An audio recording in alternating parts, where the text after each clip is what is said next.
चलिए क्वेश्चन दिया गया इसमें, for the circuit shown in figure the delay of NOR gates multiplexer and inverters are 2 nanosecond, 1.5 nanosecond and 1 nanosecond respectively. यानी कि इसमें प्रोपेगेशन डिले दिया गया है अलग अलग इसका। टीपीडी ऑफ नॉर गेट यहां पर गिवन है कितना, 2 नैनोसेकंड, ओके।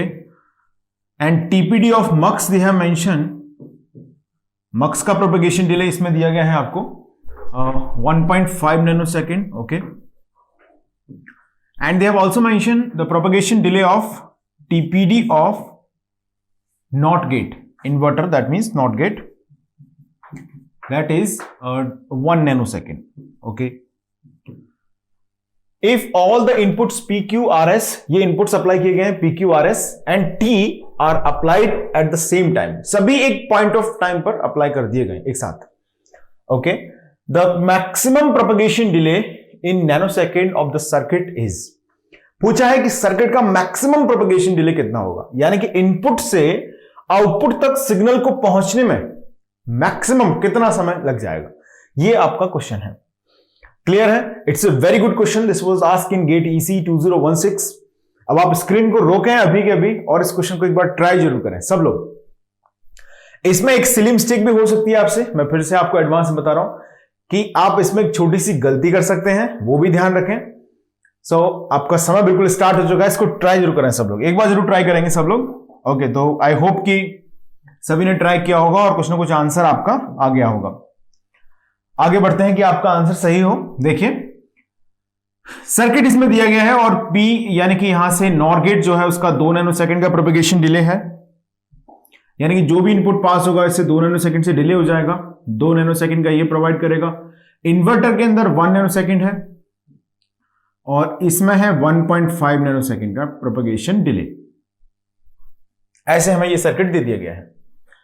अब हम यहां पर जो T है वो एक्चुअली इसका इनेबल सिग्नल है दोनों मक्स का, यानी कि जो कैपिटल T की वैल्यू है वो डिसाइड करेगी कि यहां पर मक्स में कौन सी पिन सेलेक्ट होगी, ये डिसाइड होगा।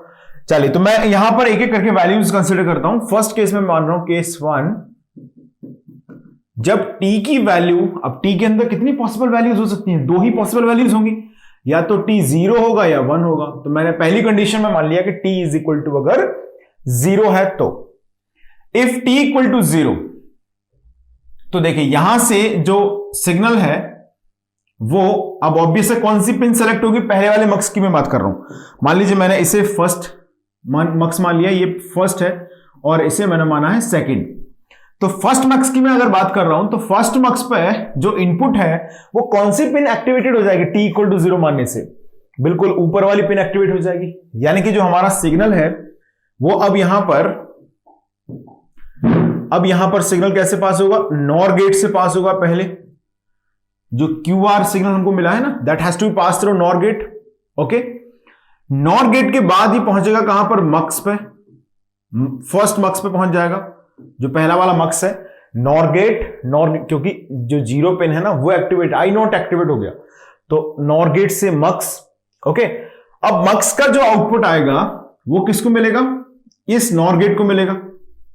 यानी कि अब इसके बाद एक और नॉर, दूसरा वाला नॉर गेट, और अब ये किससे पास हो जाएगा, फिर से मक्स। ये इसकी पूरी जर्नी रहेगी यहां पर।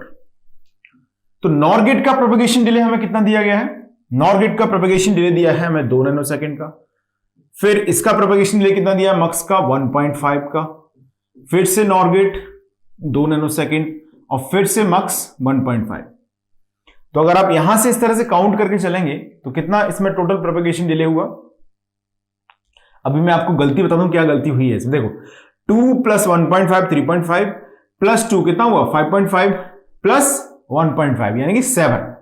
ये हमने एक नॉर्मल ऑब्जर्वेशन से आंसर निकाला। एक चीज हमें इसमें और नोटिस करने की जरूरत थी, वो देखिए क्या, समझे जरा कहां मैंने गलती यहां पे की है। देखिए अब ये जो मक्स मैंने कंसीडर किया है क्या वो डिजायरेबल मक्स है, देखते हैं जरा। यानी कि जैसे T इक्वल टू 0 आपने लिया तो ये वाला पिन सेलेक्ट हुआ, यहां पर आउटपुट ऑब्टेन हुआ। मेरी बात अब ध्यान से सुना आप, यहां पर आउटपुट ऑब्टेन हुआ, क्लियर। लेकिन अब यहां पर t इक्वल टू 0 है, तो ये कौन सा पिन एक्टिवेट होगा? ये वाला पिन एक्टिवेट होगा। कौन सा वाला? T1 पर ये वाला पिन एक्टिवेट हो जाएगा, लोअर पिन। तो जैसे लोअर पिन एक्टिवेट होगा तो इस नॉर गेट के प्रोपेगेशन डिले की कोई जरूरत हमको नहीं रहेगी। मेरी बात समझ रहे हैं आप? क्योंकि जब ये वाला पिन काम कर रहा है तो ऑब्वियस है कि आउटपुट यहां से मक्स 1 से सीधा आउटपुट पहुंचेगा मक्स 2 पर। यह गलती है जो बहुत कॉमनली हो सकती है यहां पर।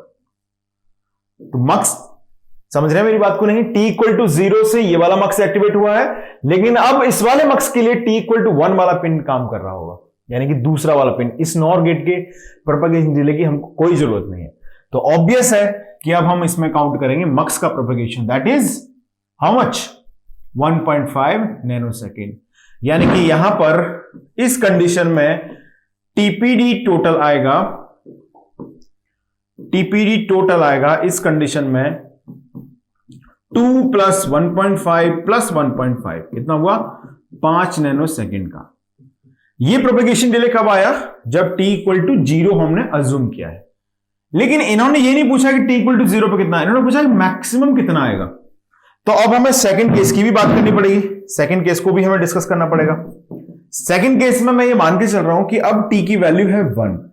आप समझ पाए कि हम गलती कहां पर कर रहे थे शुरू में? वो मैंने गलती जानबूझ के आपको कराई, क्योंकि हम जनरली ऐसे ही सॉल्व करते हैं।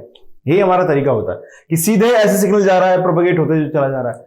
We have to be take care, क्योंकि ये मक्स है। Mux is selective network.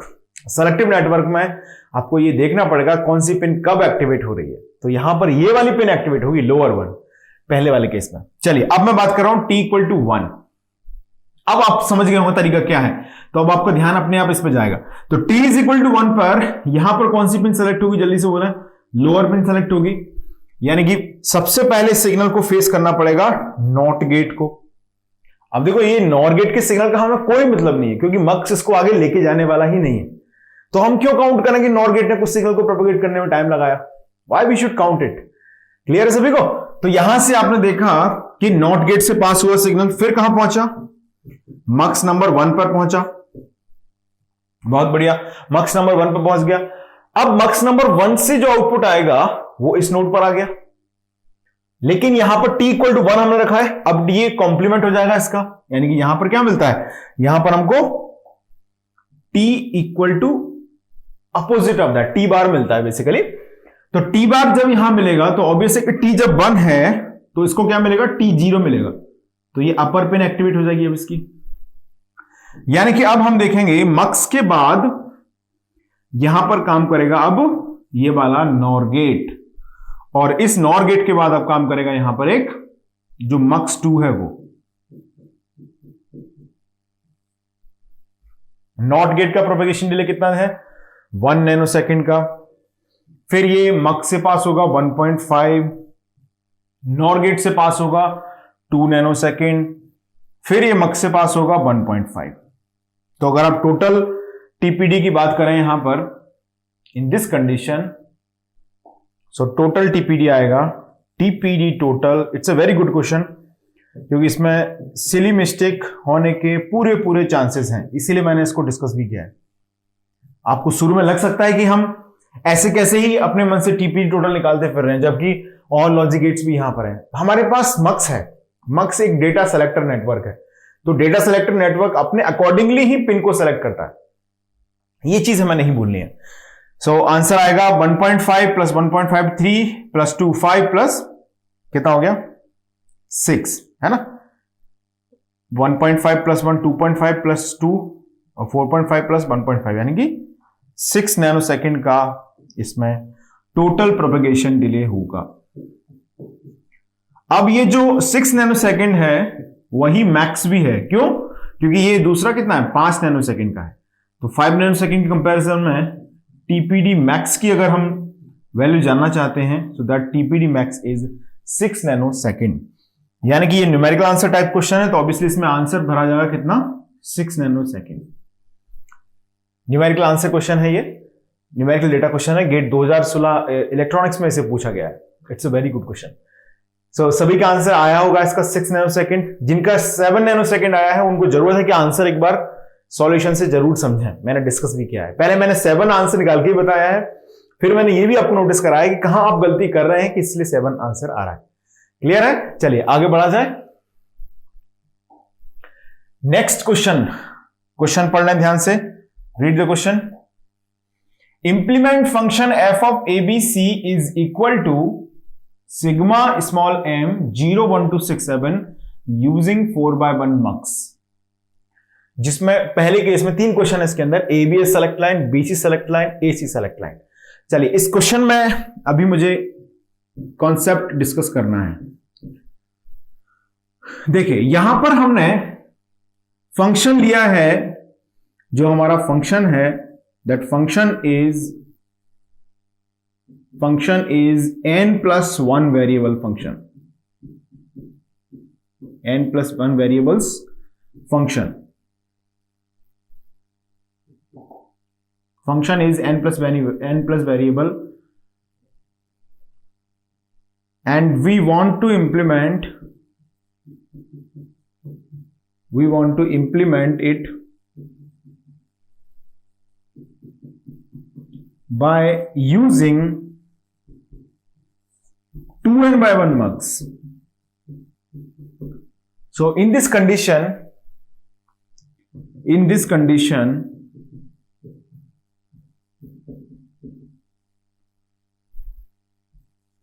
we have to form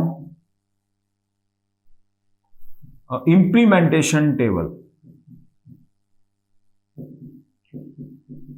ये इनडायरेक्टली हम, ये वाला जो कॉन्सेप्ट मैं अभी बात करने जा रहा हूं, जिसकी मैं चर्चा कर रहा हूं अभी, ये हम इनडायरेक्टली पढ़ भी चुके हैं। आपको याद होगा जब हम डिस्कस कर रहे थे कि मल्टीप्लेक्सर से किस तरह से हम लॉजिक गेट्स को इंप्लीमेंट करते हैं, तो वहां पर मैंने वेरी फर्स्ट कंडीशन डिस्कस की थी कि हम किस तरह से 2/1 मक्स का यूज करके एंड गेट को इंप्लीमेंट करते हैं। क्योंकि एंड गेट में कितने वेरिएबल हैं? 2 वेरिएबल हैं, और 2/1 मक्स में सेलेक्ट लाइन कितने हैं? 1 सेलेक्ट लाइन है। यानी कि जो फंक्शन है, जो एंड गेट है, वो n+1 वेरिएबल फंक्शन है, और हमने उसे इंप्लीमेंट किया था 2n/1 मक्स से। तो ऑब्वियस है कि एक जो हमारे पास वेरिएबल होगा वो डेफिनेटली इनपुट टर्मिनल्स पर हमको भेजना पड़ेगा। उसे क्या करना पड़ेगा? इनपुट टर्मिनल्स के साथ उसे एसोसिएट करना पड़ेगा। तो इसके लिए एक अप्रोच हम सीखते हैं, इंप्लीमेंटेशन टेबल। मैं आपको ये इंप्लीमेंटेशन टेबल बनाना सिखाता हूं। पहले अगर आपको इंप्लीमेंटेशन टेबल समझ में आ गई, देन हम इजीली किसी भी n+1 वेरिएबल फंक्शन को 2n/1 मक्स से इंप्लीमेंट कर पाएंगे। क्लियर है? तो चलिए पहले सीख लेते हैं क्या है इंप्लीमेंटेशन टेबल। मान लीजिए मैं अगर कोई भी 3 वेरिएबल फंक्शन की बात करता हूं, सपोज दैट ये है आपका, सपोज 3 वेरिएबल फंक्शन कोई भी एक,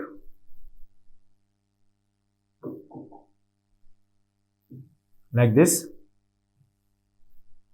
3 वेरिएबल्स हमने लिए यहां पर a, b, c। इनके ये कॉम्बिनेशन होंगे, 8 डिफरेंट पॉसिबल कॉम्बिनेशन ऑब्वियसली, इस तरह से 1 0 0 1 0 1 1 1 0 and 1 all these are the 8 different possible combination. अगर इनके करस्पॉन्डिंग कॉम्बिनेशंस की हम बात करते हैं तो ये सभी कॉम्बिनेशन किसके हैं? a = 0 के हैं, और ये सभी कॉम्बिनेशंस किसके हैं? a = 1 के हैं। एज यूजुअल हमको मालूम है हमें ये बात। ये है c = 0 के लिए, क्योंकि हम SOP लिख रहे हैं ऑब्वियसली, तो ये c = 1 है। अब जब a = 0 को हम लिखेंगे SOP में, सो इन SOP फॉर्म अगर हमें लिखना है तो a = 0 का नोटेशन होगा a बार, और a = 1 का नोटेशन होगा a। जैसे यहां पर c = 1 का नोटेशन होगा c, और c = 0 का नोटेशन होगा c बार। ये बात हम लोग बूलियन अलजेब्रा में बहुत अच्छी तरीके से डिस्कस कर चुके हैं। अब अगर मान लीजिए मैं यहां पर 3 डिफरेंट पॉसिबल केसेस की बात की गई है, it's a very good question, ध्यान समझिए, कॉन्सेप्ट डिस्कस करना है मुझे। यहां पर 3 कंडीशंस की बात की गई है जिसमें आपको सॉल्व करना है। पहली कंडीशन इन्होंने लिखी है कि ए बी को सेलेक्ट लाइन मान लें, दूसरी में बोला है कि बी सी को सेलेक्ट लाइन मान लें, तीसरी में बोला है कि ए सी को सेलेक्ट लाइन मान लें। तो ए बी को हम जब सेलेक्ट लाइन लेके चलते हैं, किसको? ए बी को जब हम सेलेक्ट लाइन मान के चलते हैं, तो उस कंडीशन में यह बात जरूरी है कि हमारा जो तीसरा वेरिएबल सी है वो कहीं इनपुट में हमको एडजस्ट करना पड़ेगा उसे। तो किस तरह से एडजस्ट करेंगे देखिए। सबसे पहले अगर हम यहां पर देखें, जो पहली वाली कंडीशन है जिसमें मैंने फर्स्ट कंडीशन की बात कर रहा हूं मैं यहां पर, जिसमें हमने क्या माना, A B as a select line. A B को हमने क्या मान लिया, सेलेक्ट लाइन मान लिया। तब सपोज दैट इस तरह से ये इंप्लीमेंटेशन टेबल होगी। अब हमने जिस वेरिएबल को इनपुट के साथ एसोसिएट करना है उसे हमने ऐसे लिखा, C bar C. This is what, this is I am forming implementation table. ये क्या है, इंप्लीमेंटेशन टेबल है, इंप्लीमेंटेशन टेबल। ओके, और हमारे पास 4x1 मक्स है। इसमें कितने इनपुट लाइंस हैं, 4 इनपुट लाइंस हैं, I0, I1, I2, I3, ये 4 इनपुट लाइंस हैं। और जब आपने ए बी को एज ए सेलेक्ट लाइन लिया है तो कुछ इस तरह का हमारा स्ट्रक्चर आया होगा। जो मक्स का रिप्रेजेंटेशन है वो कुछ इस तरह का आएगा। जब आप ए बी को as A select line consider करके चलेंगे, then mux has to be look like this. ये है आपका 4x1 मक्स, और इसके दो वेरिएबल्स ए बी क्या होगा, सेलेक्ट लाइन होगा। यहां पर 4 इनपुट टर्मिनल्स हैं हमारे पास। ओके, और ये है I0, I1, I2, I3, ये इनपुट टर्मिनल्स हैं। और ये हमने लिया 4x1 मक्स, और ये इसका आउटपुट है y। तो ऑब्वियस है कि जब I0 सेलेक्ट होगा उसका मतलब है कॉम्बिनेशन ऑफ इनपुट में हमने लिखा होगा a equal to 0, b equal to 0, जिसमें a बार b बार बोल सकता हूं। जब I1 सेलेक्ट होगा तो मैं क्या बोल सकता हूं, इसे a बार b, और इसे आप बोल सकते हैं a b बार, और इसे हम बोल सकते हैं a b। ओके, अब हमें क्या करना है, जो पॉसिबिलिटीज इसकी हैं I0, I1, I2, I3, इसकी जो इनपुट वेरिएबल्स हैं उनकी पॉसिबिलिटीज हैं, और उनके अकॉर्डिंगली जो सी बार है, अब इनको कंबाइन करेंगे आप। तो जैसे कंबाइन करते हैं क्या कॉम्बिनेशन बनेगी जरा बताओ। 0 डेसिमल लिखना है हमें, ए बार बी बार सी बार 0 हो गया, ऐसे एंड ऐसे। ए बार बी बार सी यानी कि 0 0 1, ए बार बी सी बार, ए बार बी सी बार यानी कि 2, ए बार B C 3, A B bar सी बार यानी कि 4, A B bar C 5, A B C बार यानी कि 6, ए बी सी यानी कि 7। ये हमारे पास पॉसिबिलिटीज बनके तैयार हो गई इंप्लीमेंटेशन टेबल की। क्लियर है इतना? तो यहां से हमने ये इंप्लीमेंटेशन टेबल का एक जनरल फॉर्म तैयार कर लिया है। अब हमें वापस जाना है कहां पे, क्वेश्चन पे। क्वेश्चन क्या बोला गया है, ये फंक्शन दिया गया है F of ABC is equal to sigma M 0 1 2 6 7। इसको हमें इंप्लीमेंट करना है। अब आप देखिए एफ ऑफ एबीसी के लिए यहां पर सिग्मा स्मॉल एम में जब भी लिखता हूं इसका मतलब क्या है, वो लॉजिक 1 है। ये बात समझ में आ रही है आपको, लॉजिक 1 है वो। ओके, अब सिग्मा स्मॉल एम के अंदर जो 0 है इसका मतलब है 0 0 0, इसका मतलब है 0 0 1, 2 का मतलब है 0 1 0, और 6 का मतलब है 0 1 1 0, और 7 का मतलब है 1 1 1। ये हम जानते हैं सब लोग, यानी कि 0 0 0 वो वैल्यू है जिस पर ये लॉजिक 1 होगा। क्लियर? और 0 0 1 एक वैल्यू है जिस पर ये लॉजिक 1 होगा। तो इस तरह से अगर हम इन तीनों वैल्यूज के लिए इस लॉजिक को कंबाइन करें तो आपको जहां जहां पर लॉजिक 1 कंपोनेंट दिख रहे हैं उनको हम क्या कर देंगे, एनसर्कल कर देंगे। 0 1 2 6 7 है हमारे पास, 0 1 2 6 7, इनको हमने क्या कर दिया, एनसर्कल कर दिया। यही फंक्शन दिया गया सिग्मा स्मॉल एम 0 1 2 6 7, 0 1 2 6 7 है फंक्शन। ओके, तो हमने इसको इनसर्कल कर दिया, यहां से एनसर्कल कर दिया। अब जरा एक बात समझना आप, 0 यहां पर है और ये कॉम्बिनेशन क्या है, ए बार बी बार और सी बार, यानी कि जब a equal to 0, b equal to 0 और c इक्वल टू 0 होगा तब आपको मिलेगा 0, जिस पर लॉजिक 1 दिया है इन्होंने। लेकिन अगर ये c इक्वल टू 1 होगा तब भी I0 ही सेलेक्ट होगा। मेरी बात ध्यान सुनना, क्योंकि a बार b बार के ऐसे दो पॉसिबल सिचुएशंस हैं जिसमें एक में c की वैल्यू 0 है। जैसे मैं आपको एक टर्म लिख के दूं, बेसिकली मैं ऐसे क्यों कर रहा हूं वो मैं आपको सिखाना चाह रहा हूं। ये कर रहे हैं, ये बहुत इजी है समझना। अभी मैं एक स्टेटमेंट बोलूंगा और आपको उतना समझ में आ जाएगा। Why I am doing this, मैं ये एक्सप्लेन करना चाह रहा हूं, ध्यान समझना। मैं जब बोल रहा हूं कि ए बार बी बार है, तो इसके बाद हमारे पास जब 3 वेरिएबल फंक्शन है तो ऑब्वियसली हमारे दिमाग में 2 पॉसिबिलिटीज घूमेंगी। एक है कि सी इसके साथ एसोसिएट हो जाए, दूसरा है कि सी बार एसोसिएट हो जाए। तो जब ये ए बार है बी बार है तो इनपुट कौन सा सेलेक्ट होना चाहिए? आई नॉट सेलेक्ट होगा। अच्छा, तो इनपुट आई नॉट जब सेलेक्ट होगा तो उस पर सी को भेजें या सी बार को भेजें? हमें क्या करना है, एक वेरिएबल को इनपुट के साथ ही भेजना है। क्लियर है? तो हम किसको भेजेंगे? जो यहां पर अवेलेबल है उसी को तो भेजेंगे। तो अब जैसे मान लीजिए यहां पर 0 को मैंने एंसर्कल किया, मतलब सी बार भी अवेलेबल है।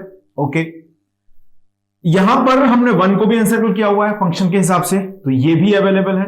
तो जब सी भी अवेलेबल है सी बार भी अवेलेबल है तो हम भेज देंगे यहां पर लॉजिक 1 को, क्योंकि जब सी और सी बार दोनों कंडीशन में आई नॉट पर ए बार बी बार सेलेक्ट हो सकता है तो हम भेजेंगे लॉजिक 1 को। अब इसमें जो है, अब जैसे सी बार है, सी तो नहीं है तो सी बार को भेज दें। यहां पर दोनों में से कोई भी नहीं है तो 0, दोनों है तो 1। बात समझ में आ गई इतनी? अब आप जो मक्स लिख रहे हैं उसमें सिंपल जो इनपुट है उनको हम इस तरह से सेलेक्ट कर लेंगे। इनपुट क्या होंगे? आई नोट पे कौन आएगा? 1। I1 पे क्या आएगा? सी बार। I2 पर आएगा 0 और I3 पर आएगा C। ये कंप्लीट, ये आउटपुट जनरेट हो गया हमारे पास। क्लियर है सभी को ये? So this is the implementation table. Basically हम जैसे वहां पर एंड गेट में इंप्लीमेंट कर रहे थे जब 2/1 मक्स का यूज करके, तो उस समय हमने क्या लिखा था कि जब a इक्वल टू 0 है तो y क्या हो रहा है, आउटपुट क्या आ रहा है? क्या y इक्वल टू b आ रहा है, या y इक्वल टू 1 आ रहा है, या y इक्वल टू 0 आ रहा है? तो इसमें हमको ये ऑब्जर्व करना है कि जब a equal to 0 b equal to 0 है तो आउटपुट पर क्या आ रहा है? 0 आ रहा है, यानी c 0 आ रहा है, c 1 आ रहा है। तो अगर c 0 c 1 दोनों पॉसिबल वैल्यूज हैं तो हम बोलेंगे यहां पर sorry c bar and c दोनों पॉसिबल हैं तो बोलेंगे 1, और जब कोई एक है तो वो कोई नहीं है तो 0, दोनों है तो 1। ये अप्रोच आपको समझ में आ गई होगी। चलिए अब आगे बढ़ते हैं। देखिए मैंने ये जो डिस्कशन किया वो समझ में आ गया तो अच्छी बात है, नहीं आया तो कोई बहुत मेजर इश्यू नहीं है। आप just try to understand this. अगर आपको ये बात समझ में आ गई then you can answer any of the question in the given paper. Clear है? तो ये चीज आपको समझना है बस। A B as select line को किस तरह से लिखना है?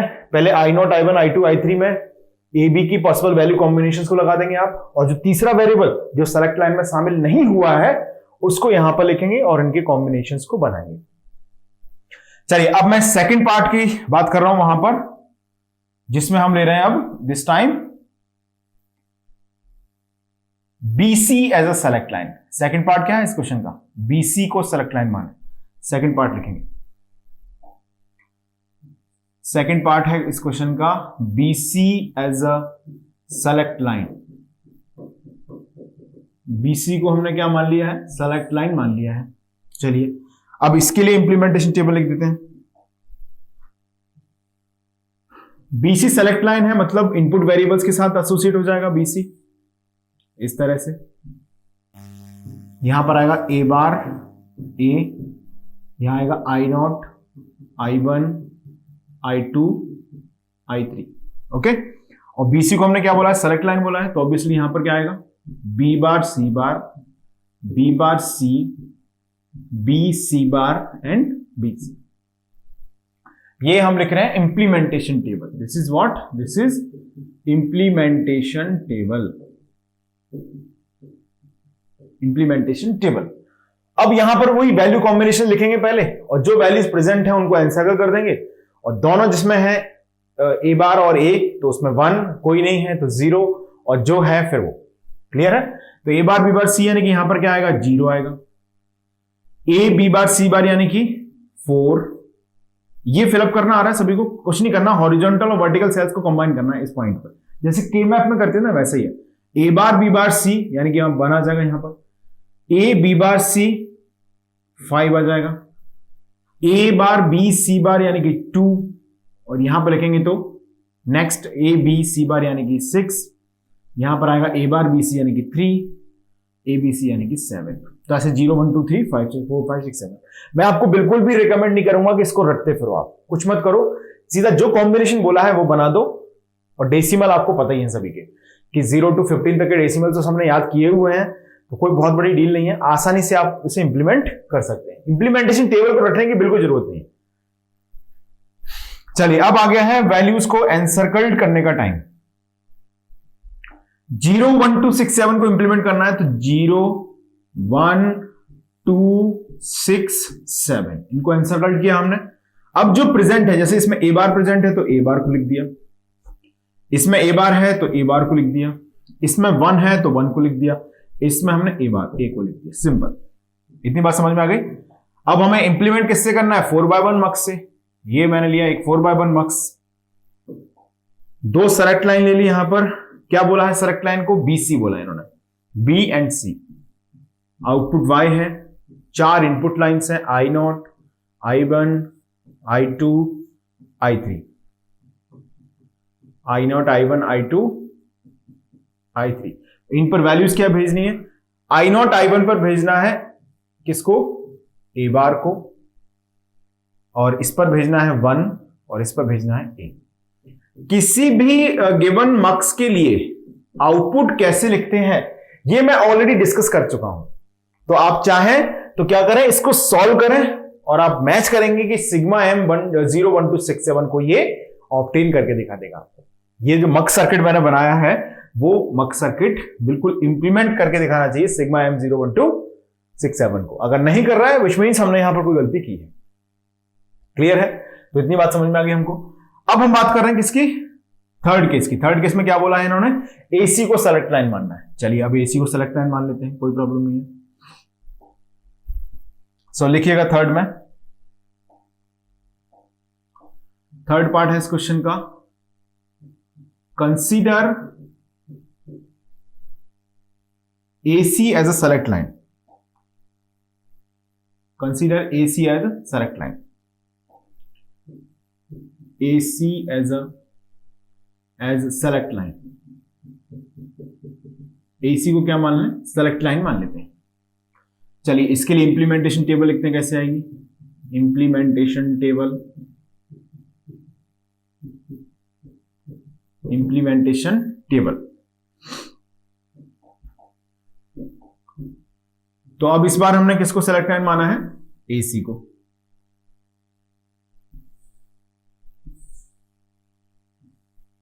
I0, I1, I2, I3 like this.